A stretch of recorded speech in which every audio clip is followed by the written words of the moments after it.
Halo, selamat datang di channel Belajar Bentar.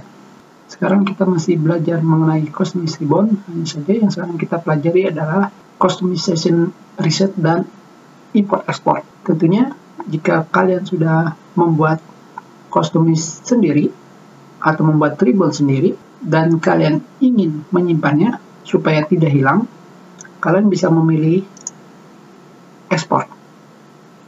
Sekarang kita pilih Export.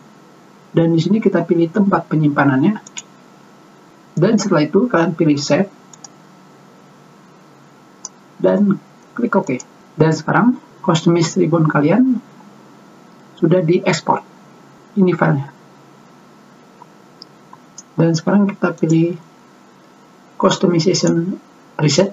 Di sini terdapat dua, Reset Only Selected Ribbon Tab dan Reset All Customization. Di sini terdapat grup baru, namanya New Group.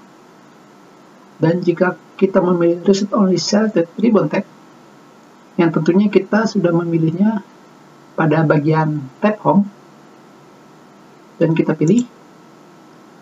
Dan seperti yang kalian lihat di sini, grup barunya dan semua pengaturan pada tab Home sudah dikembalikan ke pengaturan awal.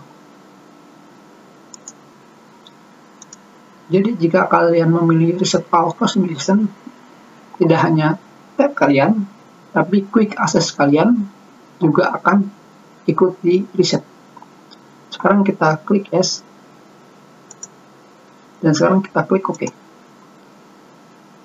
Dan seperti yang kalian lihat di sini, tab barunya juga dihilangkan karena semua sekarang pengaturannya sudah kembali ke pengaturan awal. Tentunya untuk mengembalikannya lagi kita menggunakan import customization file yang sebelumnya kita ekspor. Kalian tinggal mengkliknya dan kalian pilih filenya dan kalian pilih open.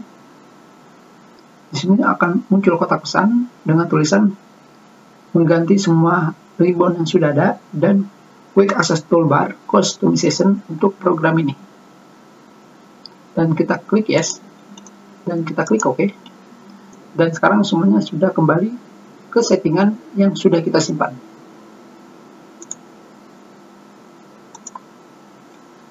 Kita sudahi pertemuan kita. Terima kasih.